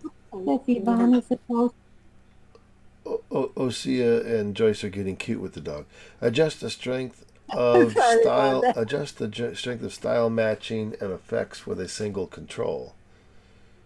Strength, style matching, and effects. It doesn't really act. Oh, here it goes. It didn't move before, but boy, you can go from there to off or on. All right, let's regenerate again. See what it does with a higher style strength.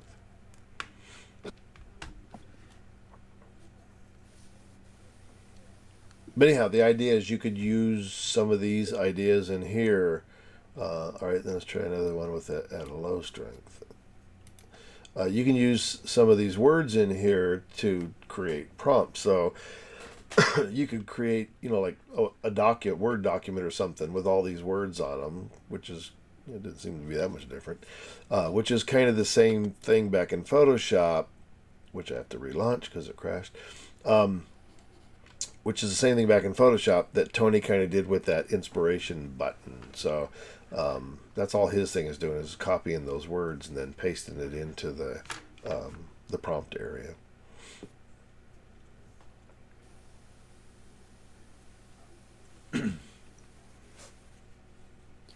So, what if you said fire on my image said fiery eye? Okay. Well, so again, Would it recognize the eye there, or is it going to put a new eye somewhere else? well, but so with that idea, you would want to make a selection of the eye. Oh, So if let's say we like one of the versions that we've already changed, then I would select that version here, and then maybe So you don't think it would recognize it as an eye? I mean, it obviously did before when it generated. no, because if I just typed in fiery eye, it's going to give me a fiery eye over the whole image. So now I want to use generative fill to start altering this image. How about dragon with fiery eye? What's what? Oh, how about dragon with fiery eye? I've already got a dragon. Yeah, I but you want this dragon to have a fiery eye, yeah, or glowing eye. How or about glowing eye, or something like that. pink eye? A dragon with pink eye. Pink eye. I'm gonna mute Sorry. you. I'm gonna mute Joyce. That's impossible. You can't mute Joyce. So there you go. You're right. You're absolutely So- right. So there's your fiery eye, right? So that's how I mean, that Oh, way, okay. yeah, you're just changing parts around. And, I mean, and you can, again, I mean, so now we're combining the idea of the original dragon photograph to a painting to now adding, so let's do this. And it's weird because sometimes there's certain words that it won't allow you to generate. So let's just say generative fill, fire generate. You used to get sometimes a warning saying this is improper content. You're not allowed to do anything wicked, evil, dangerous. Well, that's when you're trying to extend women's bodies. Yeah, but I've gotten Get it. the I've chest gotten it with area. words like that before. So there you go. There's some bad flames. Oh. There's some so-so flames. I know, that's There's better. there's some cartoony. Yeah. So the other thing you could do now That- is go in and say, let's go with photo. Fire breath. There you go. Realistic fire. Let's go with smoke breath. Breath. Oh, I should have turned that one off.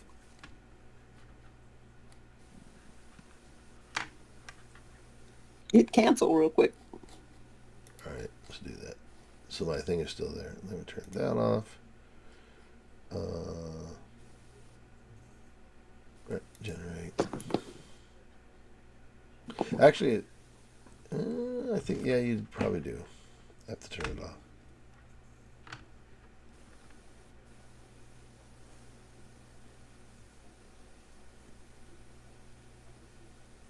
And what I didn't do was reload this. Oh no, here it is. It just is. And again, I've had this problem before where it'll generate, but it won't show up.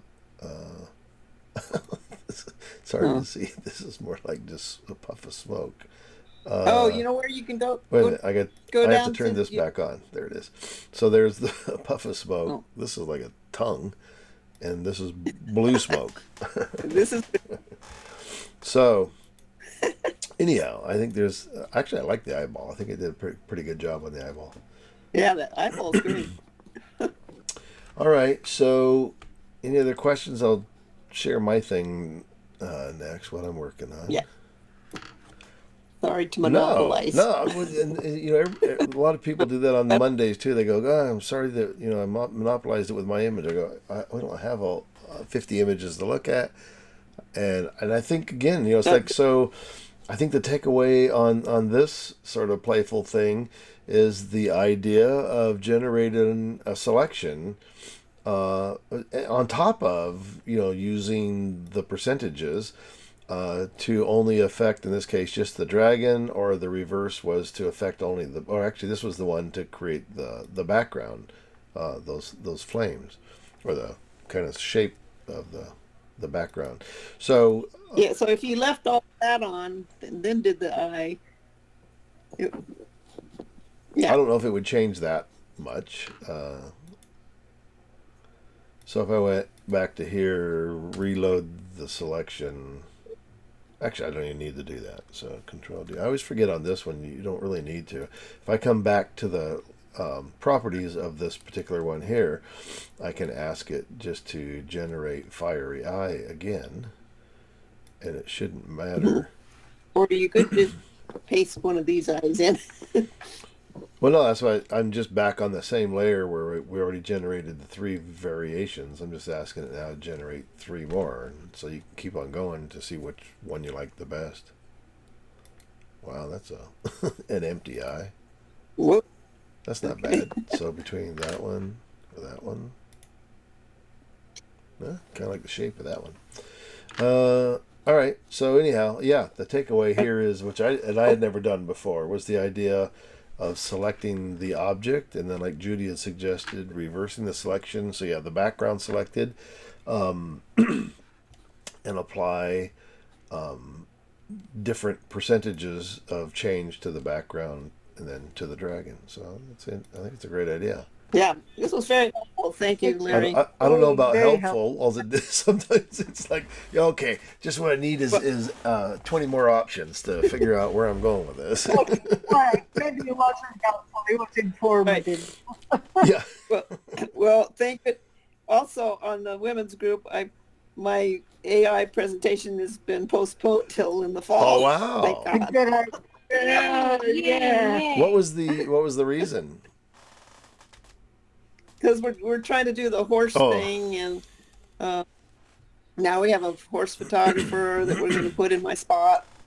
So anyway, So I have a little update on my decision that I made not to do any more judging for camera clubs or the fair or anywhere else. A group up in Orange County, Mike Bray, who I guess he's in charge of getting judges, he always tells me, he says, so we love to have you on, especially our year end, as a judge, because you come with more of a fine art perspective, and like one of the other guys who's usually there, he's like more of a commercial photographer, and then there's also usually somebody there who's like, I don't know, a PPA or one of those other groups that has a little different perspective. And so he says, I always send you the dates first, so that, or send it to you and say, okay, here's when we're doing the year-end judging. He says, we always send it to you first before we ask any of the other judges. So then if you say yes, then we only need 2 more. And so he says, I always want to make sure that you can be there. So when I fulfilled the last jurying for them, their year-end, was the last obligation that I hadn't made ahead of time. And so I went ahead and fulfilled that. And then they had asked me about judging something again, and I'd sent them the email that was saying all the reasons why I've decided not to judge anymore. And he responded back, he was like, oh, I can't tell you how disappointed I am. And then he went through this whole scenario about, why, competition is healthy, and having these, judging in points and ribbons and all the blah, blah, blah stuff that I didn't like, why it's all healthy. And I responded back to him and I said, yes, competition can make people work harder sometimes, but it can also be devastating. So it doesn't always have the positive effect that you would like it to have. And the question is, are there better ways to achieve that same end without having it being so ego effective, as to whether you are affected, like that saying that this friend of mine had said, look, if you're entering juried shows and you're not getting selected for these shows, don't let it go to your head and ruin your day and think that you're not a great no potential to be a great photographer. Keep doing what you do. And if you're entering the juried shows and you seem to always be winning, don't let it go to your head and make you think you're the greatest photographer in the world. So and that kind of plays into my concept about this, like, okay, so the judging is so subjective, then to what value is it when somebody gets a first place here, or the ultimate example to me is you get rejected at the San Diego Fair, then you go up to Orange County and you enter it there, you get accepted, and then you win first place or best of show.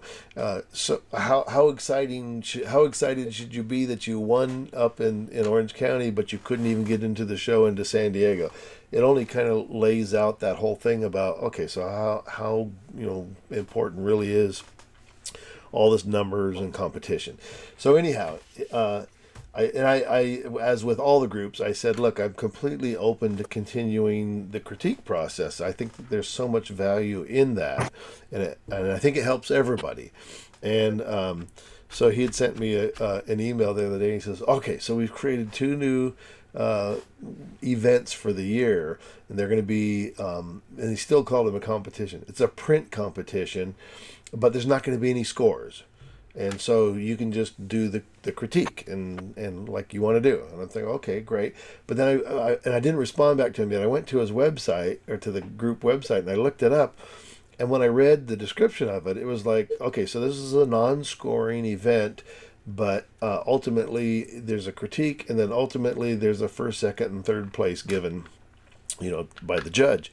And so I wrote him back and I go, look, I'm not trying to be a pain in the ass. I'm just kind of like sticking to my philosophy. I said, but I still don't want to give a pick out first, second, and third place. I'm perfectly happy with the critique, and I read this on the website. And he's like, oh, we haven't changed that yet. We're actually getting rid of that. So anyhow, now I'm possibly back into doing some judging for them. Or not judging, but doing a critique night for their print competition, as they still want to call it. So anyhow, I think that there's still a possibility of doing something somehow. That's my update. So Larry, are you up for doing for teaching the AI class to the women's group? Yeah, if I know what you guys, I'm doing one for North County, and I'm doing it in, I forget when we're doing it, April or May, or... What are we doing for the women's group? Well, I want Larry to teach my AI. They asked her to do the AI class, and now she's bugging out. And Oh my God, that would be great. I know. So, yes, I would be open to it. If I teach, it's going to be the blind leading the blind. Yeah. Well... We like you, Judy, but Larry knows a little bit I'm not more. much better here. Yeah, I'm just still playing in the dark here. So here's an image that I'm working on, which is a continuation of the series that I started a while ago. The figure with the hope symbol on the back of the thing. This actually came from an idea. Like I said, this is my exploration of religion and spirituality from an agnostic point of view. The series is called, and plays off of some other things I've been working on, sculpture and things like that, but it's called Wish I Knew, which kind of is the sort of the concept of the atheist. I'm not an atheist. It's agnostic. So anyhow, this came to me when I was listening to some music or whatever, and this is the great thing, about where we gather inspiration from.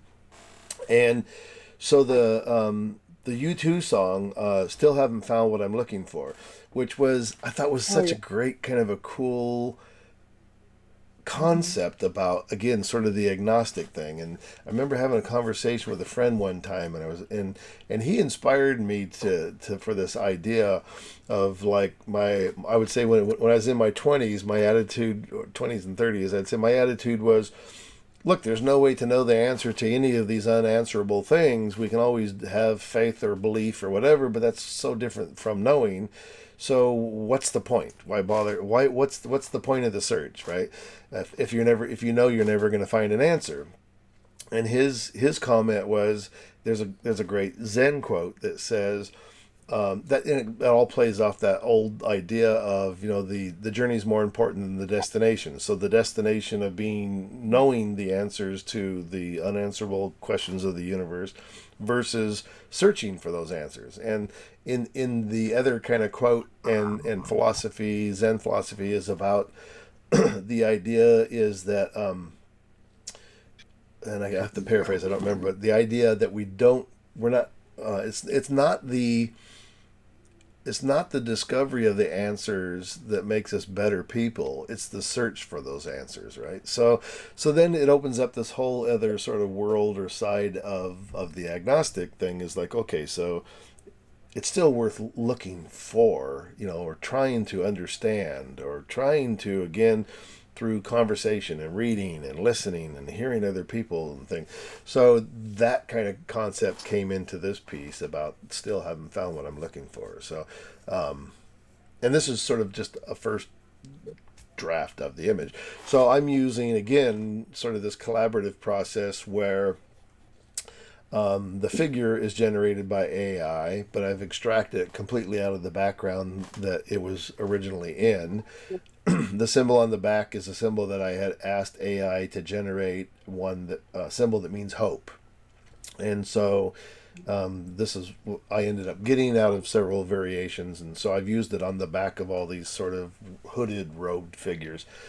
The tree image is my own photograph, and then the eyes is an AI generated image, and then everything is composited together to create what you see in front of you. Oh, I was wondering if the eyes were yours. Yeah, no. Yeah. So that's the most recent one, and I mean, it's all, again, That's great. these are all the AI parts of it are generated inside Mid-Journey. So Very nice, Larry. thanks. Very powerful. Yeah, I don't know. I mean, I think I really just started working on this yesterday and a little bit this morning. So I still have to kind of, in fact, I looked at it again, and I went back in and did one where I kind of like dropped the eyes back a little further. I don't know. I still have to kind of play with it some more and figure out if there's something more that I could do to it. And this actually has changed completely from where I actually, in my head, envisioned what I was going to do. I had the idea with the eyes, the figure, but I hadn't picked the background image yet. And I had one image in mind, and I put it together and didn't like it, and then found this image of these trees in my search through my files. So that's the thing about this whole process now too, is like, God, everything that, I mean, this was the trees was a final image that I've exhibited and sold and over the years, but it's like now it's like, boy, anything can become anything at this point. And like I said earlier, the whole compositing process and using AI to generate pieces for compositing is just an amazing, for me, part of the process. Mm-hmm. All right. Yeah, very good. Very cool. I do like it. Guys, I dropped out a little bit.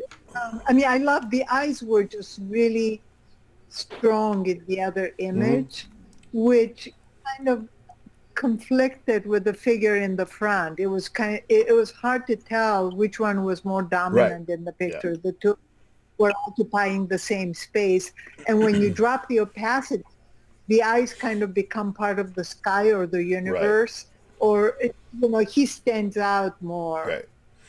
And I think in that, again, sort of conceptually, the layering part of it is then, and I think you're right too, it becomes sort of more mystical or something further in the background. Yeah. And I might try doing something else where I take maybe not the sky from this image, but another sky cloud image and overlay it over the top of the eyes too, so that it becomes a little more obscured.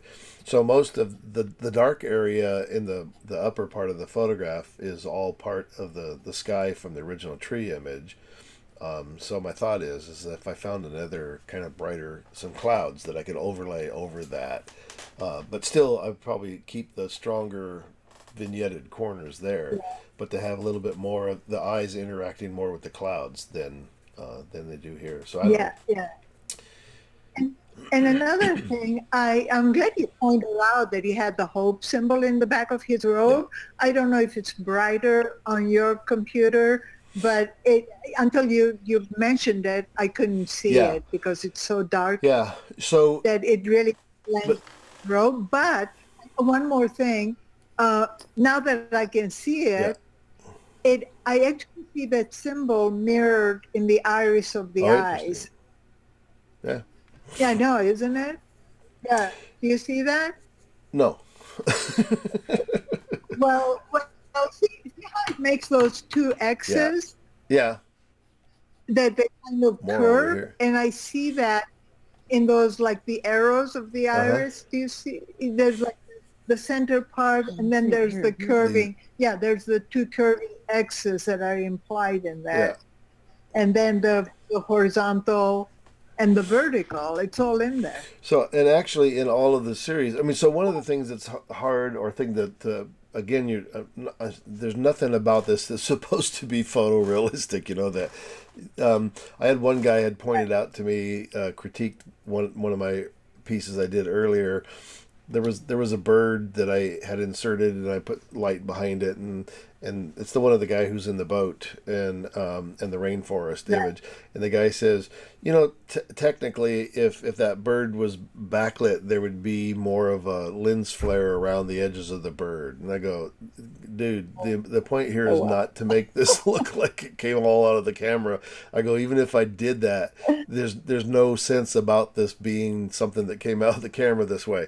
And I said, I appreciate the comment. I go, but I'm not trying to. It's like over analyzing each little element as to how it would really be if it was Like part of a it's real photograph. So it was right. It's mystical. right. You cannot explain mysticism. But yeah, I don't know. And then he got all pissed off and yeah. Oh, Oh, we can't. oh, Oh, God. we can't correct Larry, can we? And it's like, yeah, no, I'm not opposed to somebody. I've made changes in images based on critiques a lot. I mean, I think the whole process is important. But, and then I also got when I was promoting the new AI show at 2020, it just went out, within the last few weeks. I never hear from the. I don't have any association with this guy. I know him kind of through the museum many years ago, but he goes, "Oh," he says, "I see somebody's got you peddling this horse shit." Can't believe that you'd bow down and do this kind of peddling of this AI crap. And the weird thing for me, it's like the knee jerk reaction is like, oh yeah, really? Let me get out my typewriter, my keyboard. I'm gonna start talking, and then it's like, yeah, no, I don't even need to respond. I don't care what he Nope, thinks. nope, that's the best. Yeah, That's the best response. I'll let it go. Anyhow, that's that, and let me get out of here. Very nice, Larry. Thank you. I think Joel Usman will approve. Wait, say that again. What's his name? Joel Usman? Who's Jerry. the guy that did all the Mr. Jerry composition? Yeah, Jerry yeah. Yulesman. Yeah. Yeah, I think he would approve. Okay. Yeah. Oh, Yeah, that's an interesting thing we've talked about before too. Is this idea that here Jerry did all of this, amazing compositing in the dark room and did it all the hard way and made us all envious of wanting to be able to do that sort of thing. And I think almost everybody who had a dark room at one time or another tried to do photo compositing in the dark room and quickly gave it up. He made a life out of it. And I think I mentioned before, when I went to the Ansel Adams workshop, Jerry Yulesman was one of the instructors that was there. And he did a presentation in the evening, where a slide presentation or a PDF or a PowerPoint presentation, and he talked about all the techniques he used, in the darkroom to pull these things off. And this is all, for me, was all pre-digital days, but it was amazing to be around somebody who had mastered, this technique. Who had no qualms at all about saying, "Oh yeah, here's exactly how I do this. I have this. I have all these different enlargers," and he had no secrets. And I always admired that idea that people that have that sort of level of greatness know that what they do far outweighs how they do it in those results that they get. And it's like, yeah, I'll teach anybody how to do this, and then yeah, let's see what you do with it next, right? And that's again that whole sort of thing, which what a great lead in to the end of the evening is my little thing somewhere in here. My idea that we are all sort of on this journey, and the idea to stay creative and be inspired and be an inspiration to other people. I think that's the great thing that we have. I don't know. Maybe my when people ask what is the purpose of life, I go, I don't know. As artists and people who do creative things, I think this idea of inspiring other people and being inspired by all those relationships certainly has been important to me. And so I appreciate everybody who jumps on for our nights that we're doing the AI thing, and then also our regular DPX nights and the Monday morning things and all the stuff that I love participating in. And people, again, Judy, for sharing your images, because again, without people sharing images, then we're just staring at a blank screen and listening to me ramble on. So now you can look at a screen that has something on it and listen to me ramble on. It's all right. I'll end it with that. So thanks, everybody. We will see you online again. Remember, second Tuesdays regular DPX every Monday morning, and then the last Thursdays are, did I say Tuesdays? Second Thursdays. And last Thursdays for the AI, and then every Monday morning for our Photoshop on the fly hours. Call it the Photoshop on the fly hours. Multiple Yes. hours. I gotta get rid of that hour thing, because everybody's going, it's never an hour. So, Yeah. all right, thanks everyone. Thank you, Larry. All right. Thank you, Larry. Thanks so much, All right. Larry. Thank you. This was Bye. great. Thank you. Thanks for being here. All right, everybody, thanks for coming to DPX AI tonight. And until we see each other next month, stay creative, be inspired, and be an inspiration to others.